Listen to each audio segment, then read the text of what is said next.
दुर्योधन और 5 सोने के तीर। Duryodhan and 5 golden arrows. Mahabharat की कहानी दुर्योधन और 5 सोने के तीर। दुर्योधन एंड 5 गोल्डन एरोज एक शिक्षाप्रद कहानी है। महाभारत का युद्ध धर्म और अधर्म का युद्ध था। कृष्ण पांडवों के पक्ष से थे, परंतु उन्होंने युद्ध में शस्त्र नहीं उठाने का निर्णय लिया था। वहीं श्री कृष्ण की नारायणी सेना कौरवों की ओर से लड़ रही थी।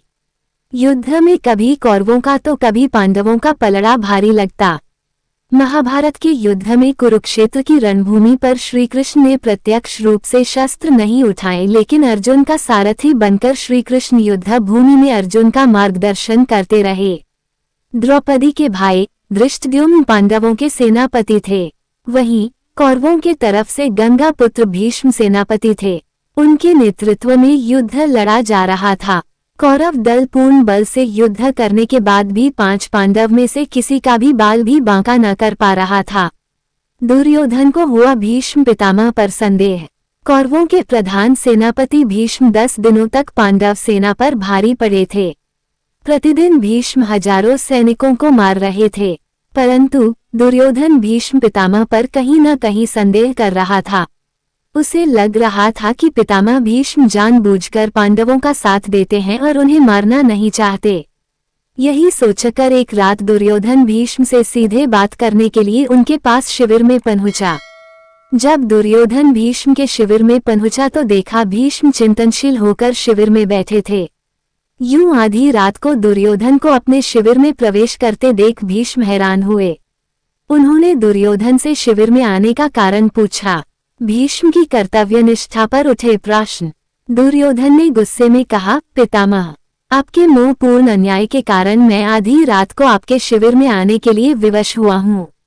आप अगर पूरी कर्तव्य निष्ठा और मोहरहित होकर पांडवों के साथ युद्ध करते तो शायद मुझे यहाँ आने की आवश्यकता नहीं पड़ती। युद्ध शुरू हुए 10 दिन बीत चुके हैं, लेकिन आप अभी तक पांडवों को पराजित नहीं कर पाए हैं। आप संसार को दिखाने के लिए युद्ध का अभिनय कर रहे हैं।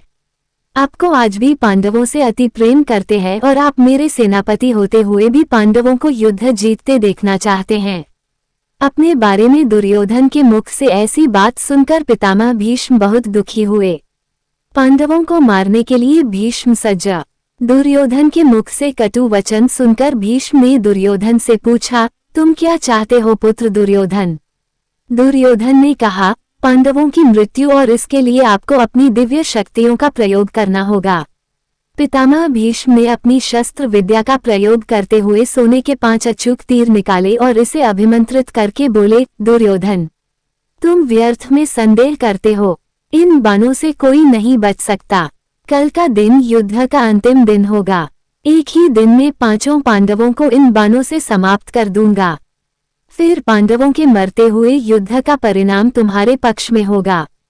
पितामह भीष्म की बात सुनकर दुर्योधन प्रसन्न हुआ, लेकिन अगले ही क्षण उसके मन में पितामह भीष्म के प्रति संदेह उत्पन्न हो गया।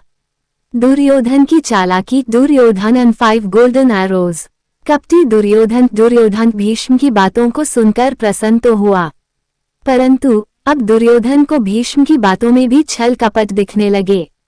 दुर्योधन ने भीष्म से कहा, पितामह, आपकी योजना बहुत अच्छी है, किंतु मुझे फिर भी संदेह हो रहा है कि आप इतनी जल्दी और आसानी से पांडवों को मारेंगे।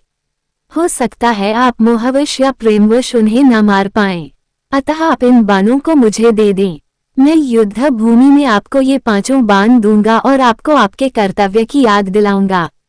तब आप पांडवों का वध मेरे सामने कीजिएगा। दुर्योधन की बात सुनकर पितामह भीष्म ने 5 अभिमंत्रित बाण दुर्योधन को दे दिए। दुर्योधन अपनी संभावित जीत पर बहुत खुश था। वह बाण लेकर अपने शिविर में चला गया।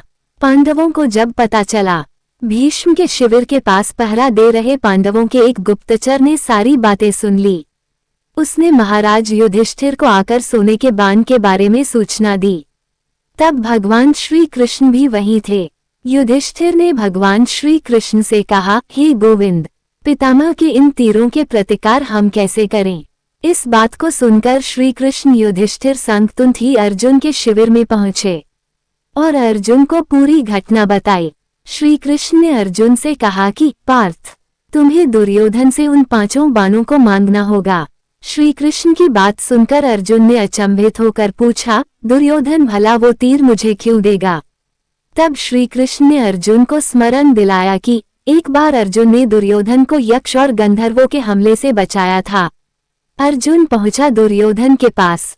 तब दुर्योधन ने प्रसन्न होकर अर्जुन से कहा था कि वो कोई भी कीमती चीज दुर्योधन से मांग सकता है। उस दिन अर्जुन ने बात को टालते हुए दुर्योधन से कुछ नहीं मांगा था। अब वो समय आ गया है। अर्जुन को श्री कृष्ण की बात सुनकर सब स्मरण आ गया। युधिष्ठिर की आज्ञा से अर्जुन दुर्योधन के शिविर में पहुंचे। दुर्योधन अचानक अर्जुन को अपने शिविर में देखकर शशंकित हुआ। अपनी शंका को छुपाते हुए जोर जोर से हंसते हुए दुर्योधन ने अर्जुन से कहा, आओ अर्जुन आओ, क्षमा मांगने आए हो क्या? तुम्हारे प्रिय पितामह ने जो तुम्हारी सेना के साथ किया उससे भयभीत हो क्या? इस रात्रि में आने का क्या कारण है? बताओ, क्या सहायता मांगने आए हो? दुर्योधन का वचन। Duryodhan and 5 golden arrows. Arjun ने कहा, भ्राता दुर्योधन, प्राणिपाद, सही समझा आपने। मैं आपसे याचना करने ही आया हूँ, परंतु मेरे मांगने से पहले ही आप उसे देने के लिए विवश है। दुर्योधन हंसता हुआ बोला, मैं विवश हूँ अर्जुन। याचक विवश होता है, दाता नहीं। परंतु कोई बात नहीं अबोध अर्जुन, तुम मांगो। अर्जुन ने दुर्योधन से वह 5 बाण मांगे, लेकिन दुर्योधन ने अर्जुन को मना कर दिया।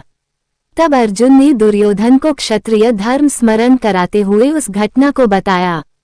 कैसे अपनी प्राण रक्षा के बदले दुर्योधन ने अर्जुन को कोई भी बहुमूल्य वस्तु देने का वचन दिया था। दुर्योधन ने अर्जुन से कहा, तुम कुछ और मांग लो, मैं यह नहीं दे सकता। दुर्योधन का क्षत्रिय धर्म। दुर्योधन।